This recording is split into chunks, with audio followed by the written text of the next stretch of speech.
What, there's no book club?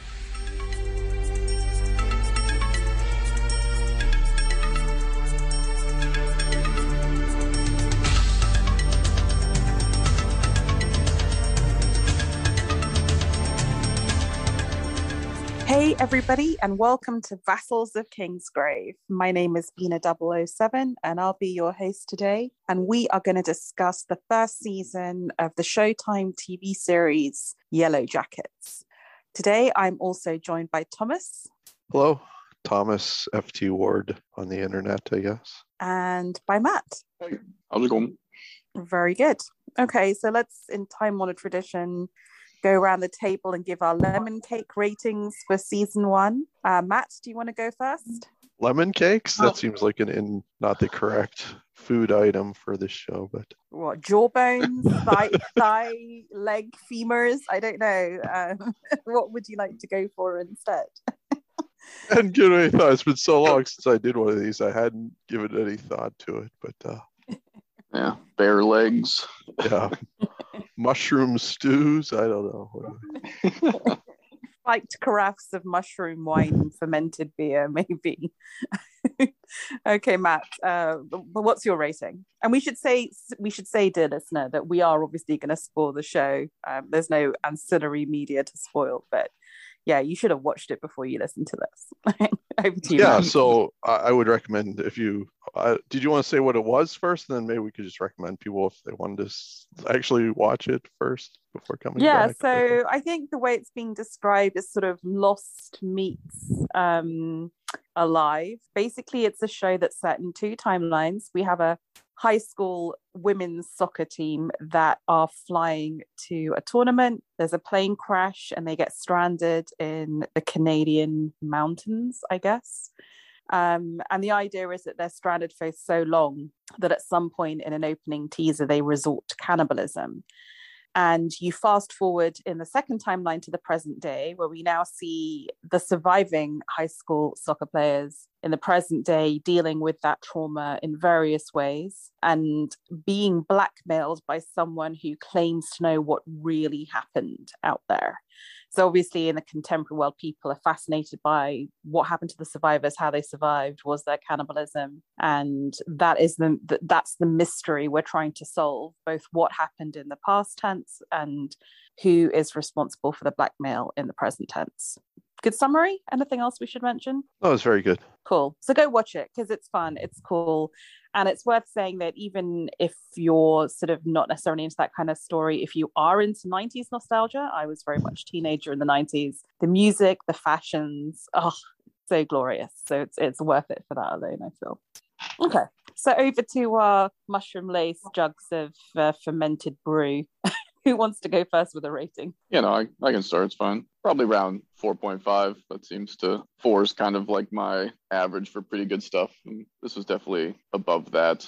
I think it lulled a little bit in some of the middle episodes, but beyond that, I had a great time with the series, which, is how I expected going in from the jump, given the cast and the premise and Karen Kusama's attachment. And so, yeah, just had a blast. And what got you into it? Is it because you like shows like Lost, or you're attracted to those kinds of Lord of the Flies stories? Or was it more, hey, I just want to see this particular cast because they're always a bunch of fun? Or maybe all of the above? I don't know. Yeah, I don't know. I'm not sure. Oh, I probably stumbled on the trailer when looking up like Dexter stuff, just because, obviously it was released, around the same time, and I was planning on reactivating my Showtime subscription then. So that's probably how I stumbled on the trailer. And then, yeah, just like, I'm definitely into this type of, Lord of the Flies. I mean, I veer more towards like the Battle Royale style of stuff, but even so, the trailer intrigued, combined with the cast and Karen Kusama, who I love as a director. So yeah, that was probably what drew me in.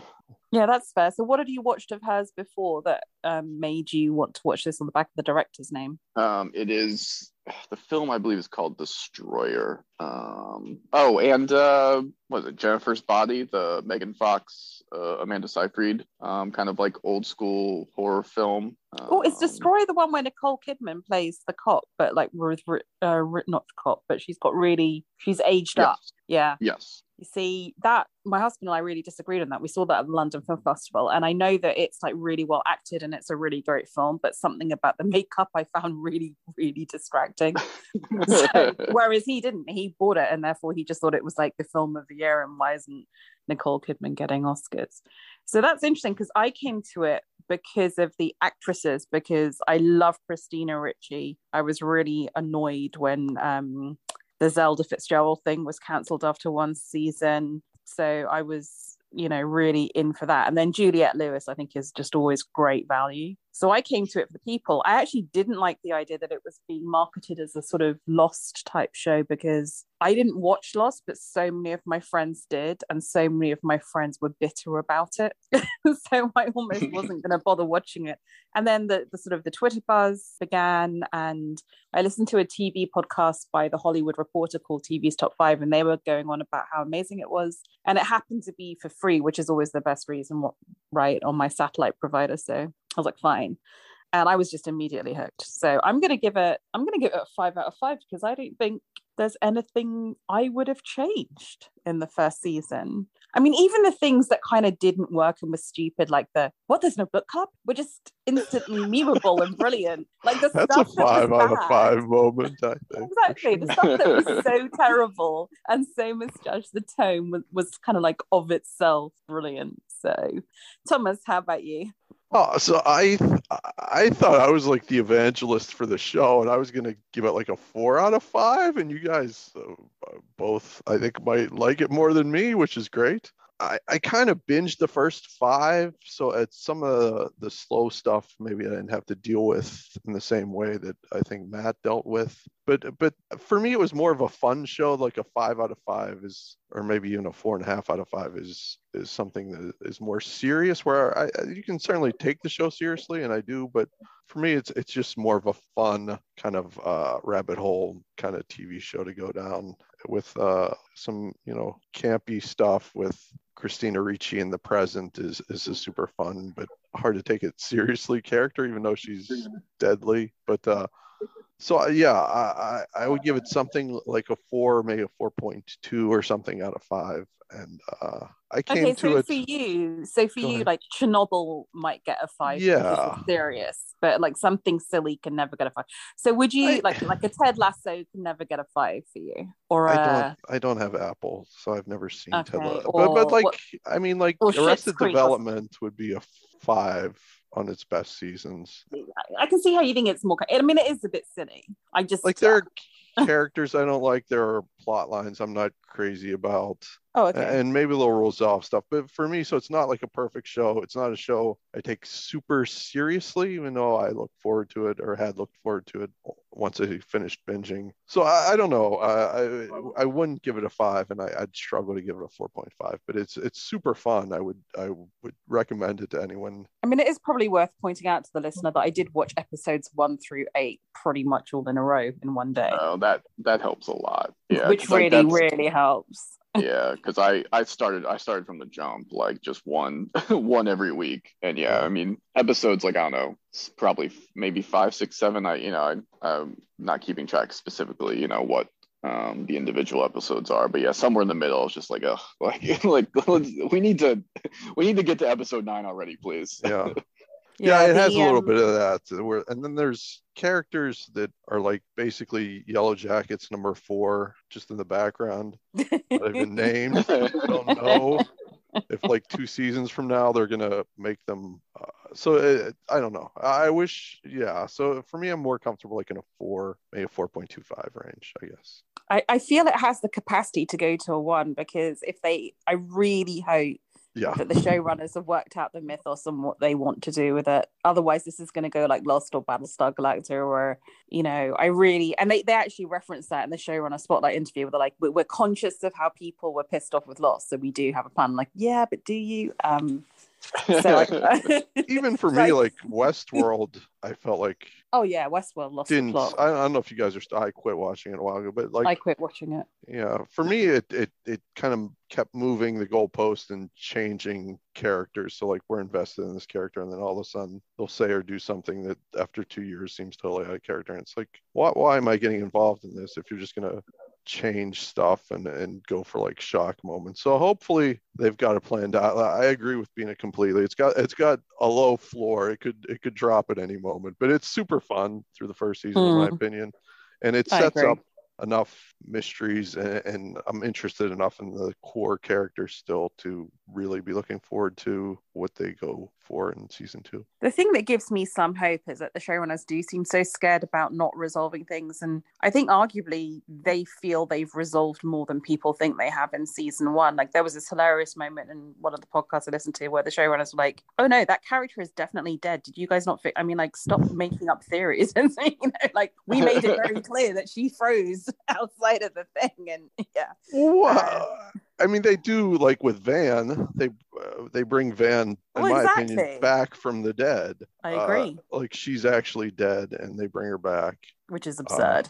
But yeah, we don't know what kind of call it the island. I've never seen Lost either, but like the stuff that happens in the wilderness. Woods. What are the woods trying to do to the girls? And again, they say I read everywhere it's Ontario, but that makes no sense. It's clearly like I didn't realize Canada Canadian was that Rockies. inaccessible. Yeah, exactly. But let's get into it then. Let's get into plot mechanics and the plane crash, and maybe focus on what happens in the first timeline. How credible do you all think that is? And if it's not credible, how much does it matter? I'll give you my beef. There's a plane crash. There's a black box and a transponder, which evidently at some point Misty destroys. But even though she destroys it, wouldn't air traffic control know its flight path until it crashed? Yeah, and maybe its final location before it was shut off. And Lottie's family is super rich. Yeah, I think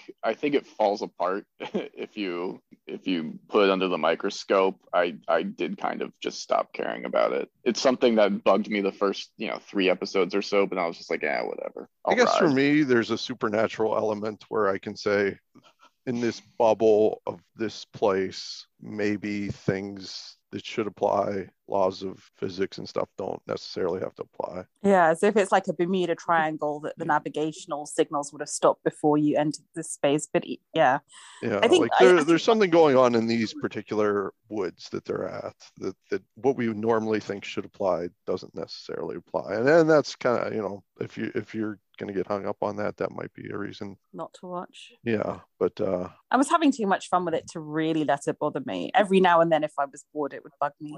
Exactly. Like if it was Chernobyl, I would be like, this doesn't make sense, and I can't then take everything seriously. But because I'm in a place where I'm not taking it super seriously, yeah, the nitty gritty doesn't bother me. Do you guys feel that something was signaling to the girls to come to the cabin? That the woods wanted them in the cabin? See, I'm not like I actually enjoy the show more reading it as there's not really anything supernatural going on. It's just kind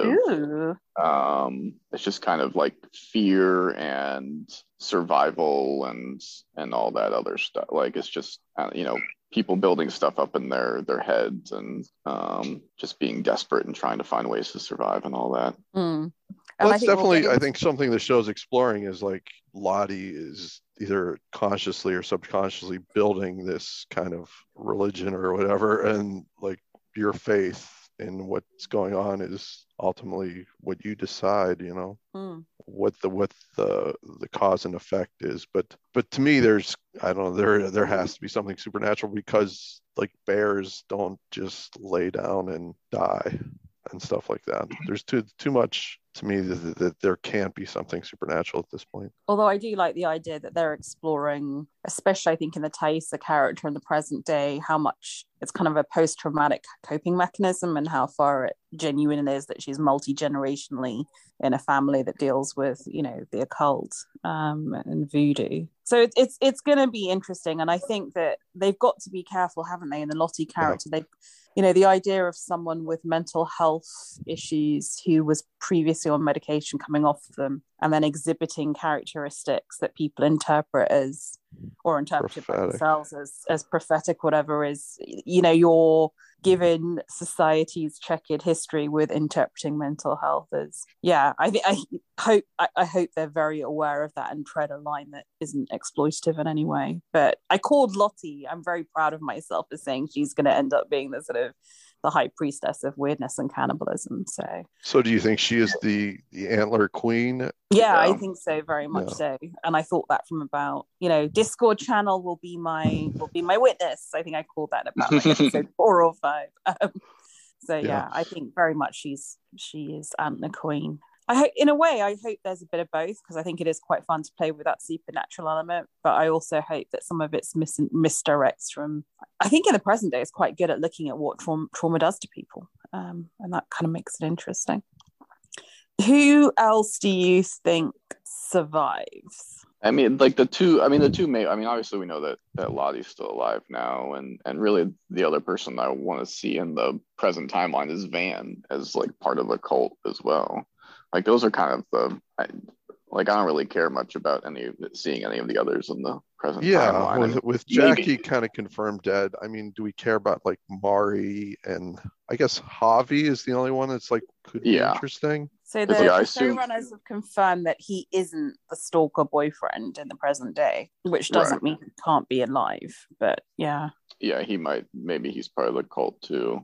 Because I assume that both Mari and the coach die. I mean, I've always assumed that the coach is the first one they eat. So I assume those two don't survive, and that pretty much covers all of the... Yeah, there's Aquila, but other than that, I don't think any of them are named even, other than so... It's going to be weird if they bring anyone forward in season 2, because I don't think they've really laid down the groundwork for it. No, yeah, I think they kind of have to. Well, I don't know if they have to, but I think they're likely to, and I'll be interested to see how they backfill. But I don't know. I personally thought that was going to happen maybe at the reunion, but it didn't. So yeah, what a letdown that was. I thought you might at least have one person like turn up that we hadn't met yet. That was such an anticlimax, man. But it's probably because they built it up for so long. So it's like it was almost inevitably going to be an anticlimax. Anything else you guys want to say about the original timeline?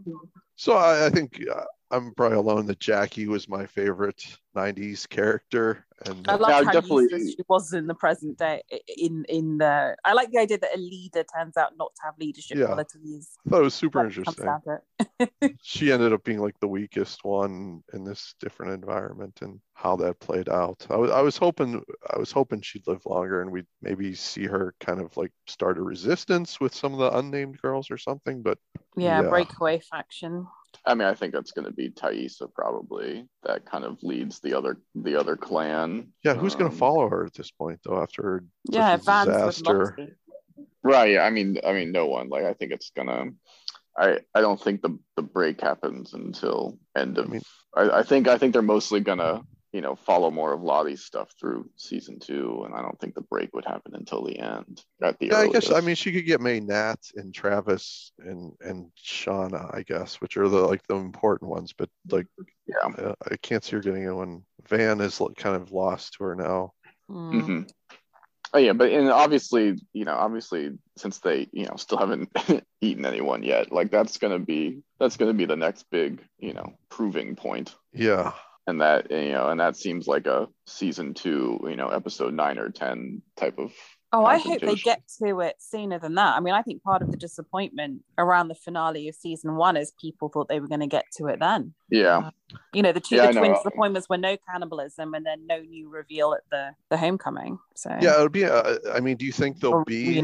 They claim they'll have 5 seasons. Do you think they'll have 5 5 seasons in the wilderness also, or do you think we'll I get to don't the second feel. winter? I mean, we're in the first winter now, so Yeah. I I feel don't like feel we're this going to is get. 5 seasons worth of show. I think this is like a 2 or 3 season arc, the rate they're going. Yeah, it'll be interesting to see how they manage. Yeah, 3 or 4 maybe would be my interpretation. Yeah, we'll see.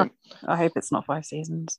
Let's transfer to present day. So we have the characters now grown up. So Matt, let's start with Thaisa. If you don't think there's supernatural stuff going on in the present day, then how do you count for do you think the grandma's just the person with the eye, like the son and the grandma, are they just nuts? Oh, I see what you're saying. She could just project that from what her grandmother says. She's a frightened kid. She could just project that image in the mirror and not. I mean, I think that's plausible, I guess. And the son isn't nuts. He just sees his mum, right, with the eating mud outside. Yeah, she's got like some sort of, again, they really need to be careful with mental health, but she's got like some disassociative person. I don't know enough to say, but like some personality disorder where she's multiple personalities or something.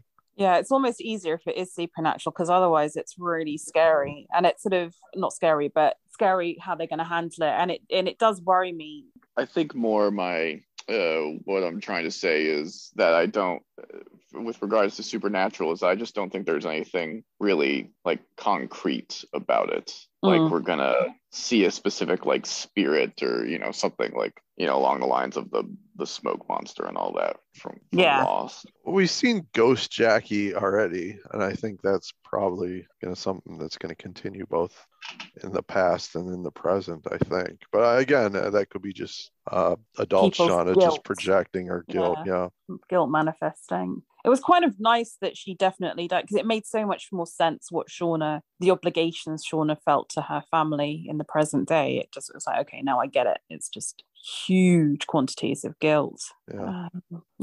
Okay, so maybe we go through the characters one by one.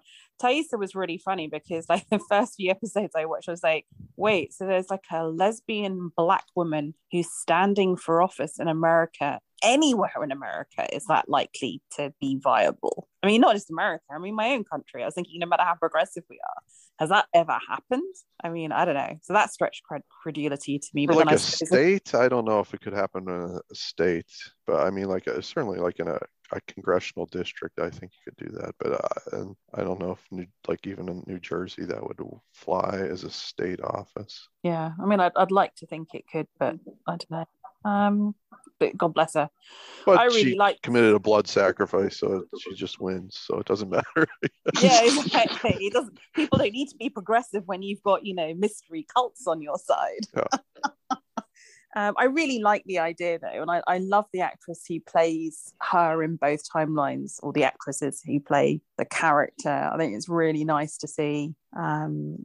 It's just a really interesting timeline, I feel, and a really interesting story. And she's really strong in the 90s timeline. I'm really drawn to her as a character. And I think the images of her in the present day, just, crouching on the ground like something feral, eating the dirt, is very powerful to me and really sad and tragic, if it really is just some kind of messed up way of her coping. And I hope it's not what's going to end up happening to her, like if she does try and go against Lottie and sort of gets exiled from the cabin and maybe has to go really feral to survive.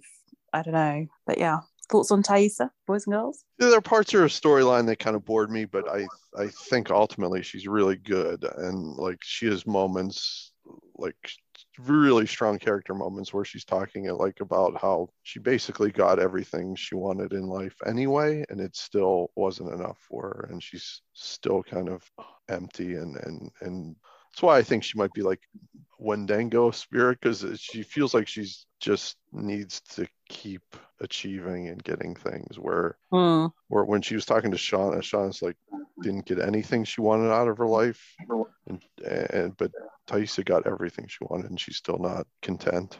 Yes, and she seems to have so much money because she's paid for like multiple rehabs for Nat. And yeah, it'll be interesting why she feels so indebted to Nat, in the present. Yeah, I mean, something fucked up must have happened, right? I mean, that goes above and beyond. But I mean, like the amount of money she's spending on private investigators and people to try and lure people into giving up secrets, and then I mean, she's obviously rolling in it. Let's talk about. Sorry, Matt. Oh, but some of that could also be from Lottie too, maybe. Oh, true. So we think now, as of episode 10, that she's firmly in the Lottie cult. I do not personally, but okay. On the grounds that, or just not enough evidence that she is, or I just get the feeling she's doing things in her own head, that she's not working with the cult or Lottie, and I suspect she even may have opposed Lottie in the past and present. So, I could be wrong, and the opposite is very likely true. So, but that's just my feeling. Yeah, I think that's certainly very interesting in season 2 to know Nat versus Lottie, and Thaisa versus Lottie, and Thaisa relative to Nat. To me, are the two storylines I really want to see play out. Because Nat is fucked up, dealing with addiction of many kinds, really charismatic and really fun, and that's just Juliette Lewis just committing absolutely everything to the performance as always. I mean, she's just phenomenal. I haven't seen anything from Travis that would make her. I mean, obviously he's a kid in the past, but he's kind of a douche. So hopefully at some point he earns her devotion, because I haven't seen it yet. But yeah, true. All for season 2. Let's do Shauna, because I'm leaving Misty for last for all sorts of reasons. Shauna's the one who seems the most conventional and maybe the most together, and then you realize the whole time that she has no money and it's her douche idiot husband who's really the blackmailer. I can never say that enough times. And we know now, I think, the mystery of why she's beholden to Jackie's family. I just feel sometimes it's always the quiet ones, right? And I feel we've got more to see from her in season 2 back in the woods. I think, like, if you look at the other adult characters, like Thaisa, I feel like views her as an equal, or almost somewhat subordinate to her. So at some point in the past, I think she's really got to asserted herself, because I think you would look at it as Thaisa's like way above her in the hierarchy of everything, but they're clearly, if not equals, then I think Shauna is like the leader almost in the current day. Maybe Shauna went up against Lottie. And then we've got wonderful psychopathic Misty, who is so evil. I mean, she's the one who basically gets them stranded by killing the transponder box. Although I guess if you think the woods were going to isolate them anyway, that doesn't really matter. I mean, she has a relish for sort of, chopping off limbs. And in the present day, she's kind of like one of these evil Dr. Nursey type people who feels no compunction about, offing the elderly and just kidnapping people and tying them up in her basement. I mean, she's an absolute flipping nutter. And I think she was a nutter before she got to the woods. So do you think it brought it out of her? Did the woods unleash her, I guess? So there's this scene right before they get on the plane of her in her backyard, I think, with a rat in a pool.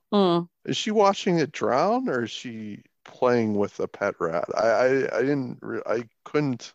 I thought she was drowning it, and it was like straight up psychopath. We start off with animals, then move on to people, and it's so brilliantly camp. And I just feel that next Halloween there's going to be lots of people dressing up as Misty, because it's like like everyone did Harley Quinn and then Driver, and I think it's such a strong look. She's the one who gives you permission not to care about the stuff that doesn't work, because she's so extreme as a character and as a kind of look. But I just think she's so fun. And she clearly wants to belong, and she wants to be part of this group, and she wants to protect these other girls, and they don't really trust her as much. I think she's more trustworthy than they give her credit for. But because I think they were suspecting her to be the blackmailer for a while. But she's so much fun, and especially in the present. Well, she just wants to belong, doesn't she? I mean, the time in the woods is her best time, because suddenly everyone needs her and everyone's friends with her, and it's I thought she was the blackmailer at first. I thought maybe she just did this to bring the gang back together because she misses them and she's lonely, and she's just faking blackmailing herself to sort of just get them back together again. Yeah, no, I mean, obviously, like Juliette Lewis and Christina Ricci were my favorite parts of the show, and they're kind of, what kept me going through the slow stuff. Just because with Shauna and Thaisa in the present timeline, I skipped through a fair amount of some of their family stuff and the Adam stuff. Especially with Melanie Linsky, like the reason I like that casting choice is like I know she's capable of that fire that like Shauna has underneath, like when she needs it. And it's like those are my favorite moments with her. Like with when she goes with her daughter, just like you have no idea who you're fucking with, kid. Yeah, that was hilarious. That was so good. They all have moments like that, right? So it's great. Where there's like middle-aged women, but they're like, you don't know who you're fucking with right now. Yeah. So obviously, just Misty's intensity with everything was great. I mean, her charging in and sniffing the cocaine is one of the best moments of the whole season. Yeah. And that's the thing where, because of her willingness to belong, like if she feels accepted, like she will be, fiercely loyal like that. And I don't think some of the others, realize the scope of that to their detriment. I will say the kind of keeping the fixer in the basement storyline, if you really like look at it, seemed to have like no purpose beyond just like kind of giving Misty someone to bounce off of. Yeah, and to talk to and explain herself a little bit. Yeah, but it was still entertaining. It was just cool for me because I haven't seen one of the Cylons since Battlestar Galactica. It's like, oh, that's where that actress went. Excellent. What do you think her chances are? What do you mean? Of making it? Oh, as in if she's still alive after the poisoning? Yeah. Oh, again, I think that would serve no purpose, right? I think she has. Go ahead. Well, yeah, I kind of assumed that she was just dead. Like, I don't know. I guess, yeah, maybe it would be cool if she stayed alive and came back, just so that she wasn't quite such a throwaway character in the end. But yeah, I did kind of assume that she was just dead.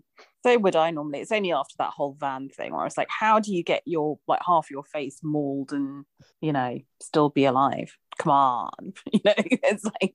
Especially out there where they have no ability to treat anything other than like antibiotics. Yeah.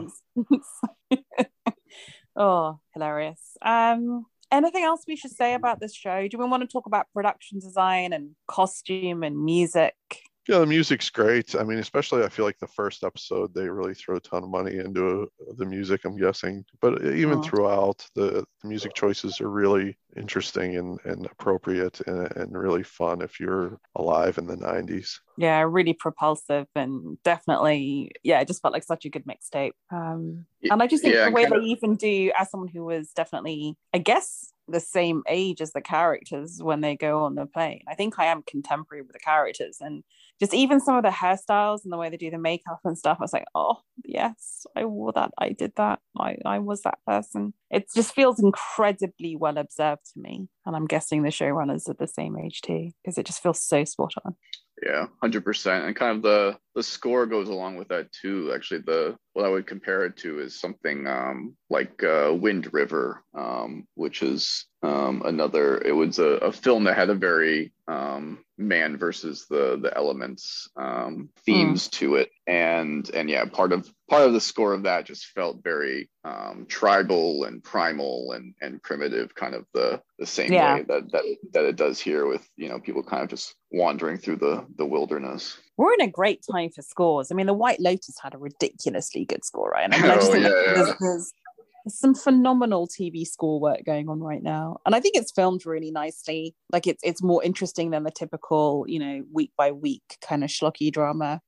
And I want to give them praise because I think walking that tightrope between genuine mystery and like I haven't had a show like this for a while where even on my like office teams chat with colleagues, people going, is it Jeff, is it like, is it Avi? What's going on?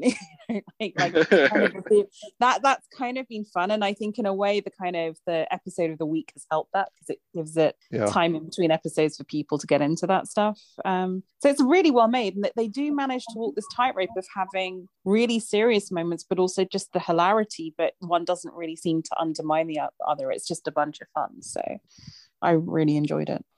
Predictions? Yeah, same. I hope more people get a chance to watch it. I don't know if Showtime is just limiting, but I'm hoping that people get a chance to watch it. People in the UK, you can watch it on Sky Showcase, so you can binge it all night. I'm hoping people pick it up on the binging side of things, for sure. And that, what might ruin it is, I don't think the showrunners thought it was going to be this big, and I don't think they realized the memeable moments were going to be memeable. And I hope they don't write season 2 trying to like artificially create those, because then they could slip over the line of it becoming campy. But so far so good. Maybe predictions for season 2, or what you're most excited to learn more about in season 2, boys?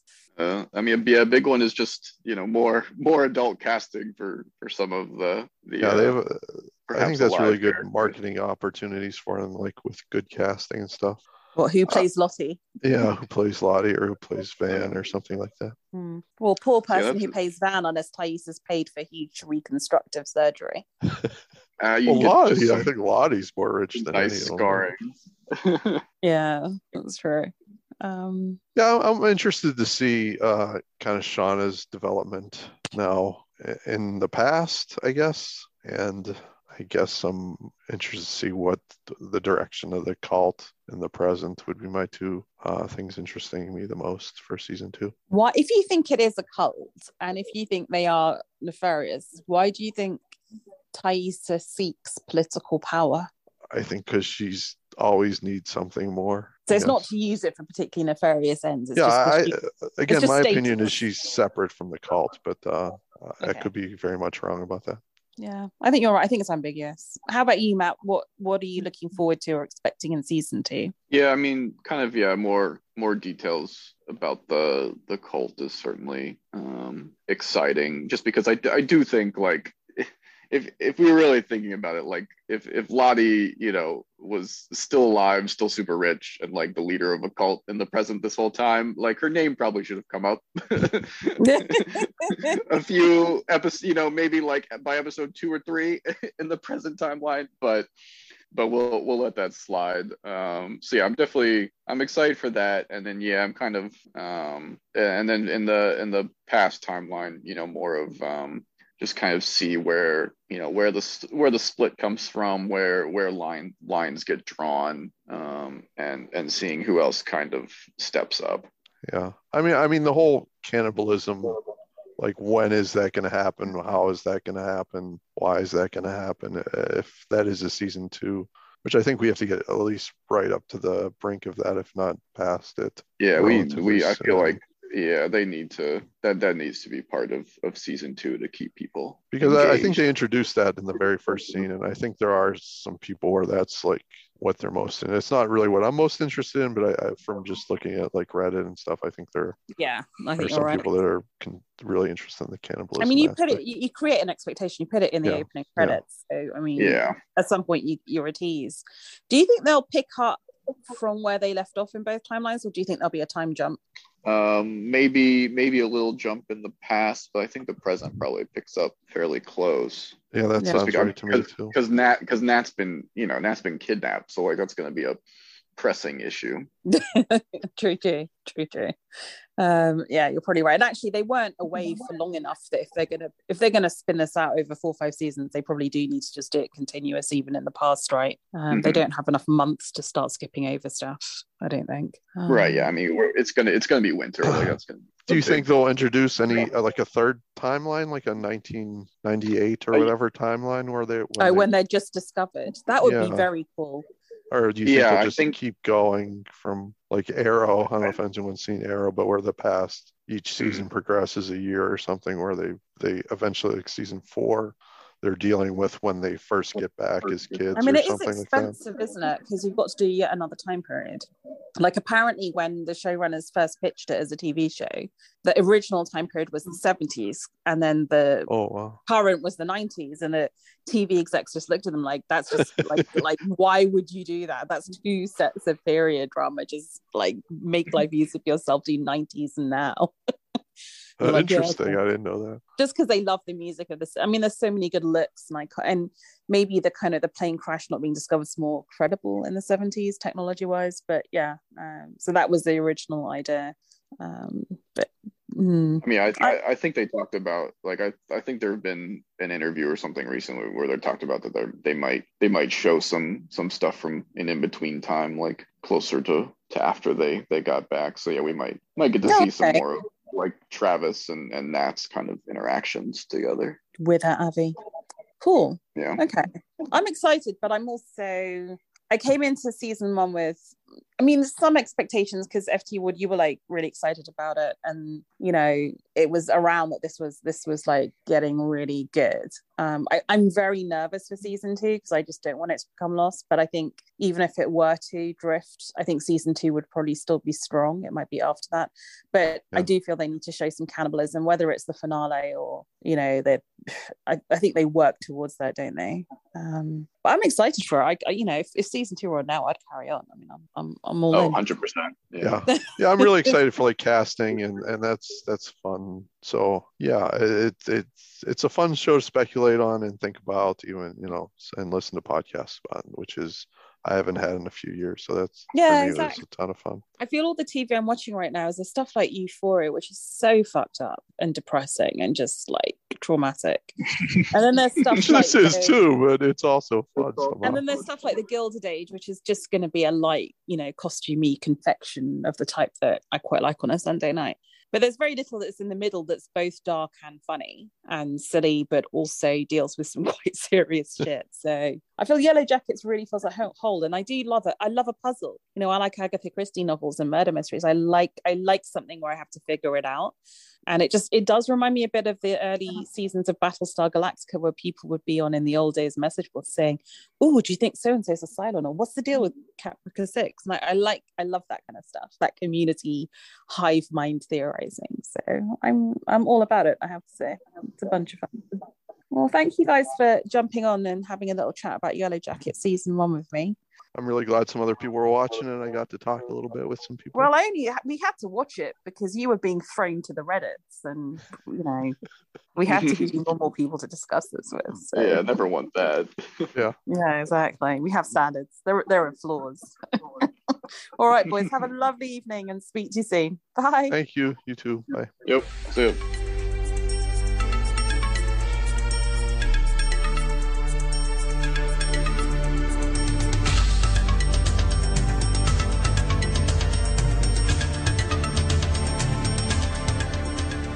Can I just ask you guys what your favorite show of the year was then? If you guys are like 5s and 4.5s, I'm curious what your favorite shows of 2021 were. God, it all blurs into one, the pandemic. Yeah, it's so tough.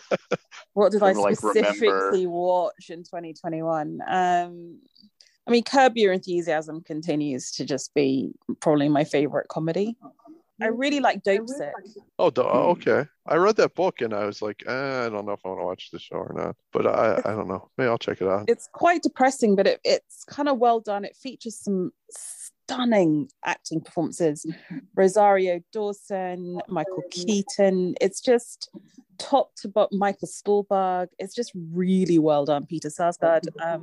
Okay, I will definitely watch that. Yeah, that really impressed me. That to me was kind of like the Chernobyl of 2021, like the really serious thing. I mean, like from kind of the fantasy superhero genre, like I both liked Arcane and Loki. I had great times with this year. So I didn't watch those. So does Arcane require knowledge of the universe, or is it just you can just watch it and enjoy Absolutely not. I had zero knowledge of that besides like a few names. Yeah, I see none of you mentioning Witcher in there. I saw the second season. Like, yeah, that was fun. You know, it's not a it's not a 5 out of 5, but it was definitely a lot of fun. Yeah, You it's guys fun. watch Reservation Dogs? No, is that? But people say good things, right? Yeah, So- that was probably my favorite show Yeah, I need for to last year.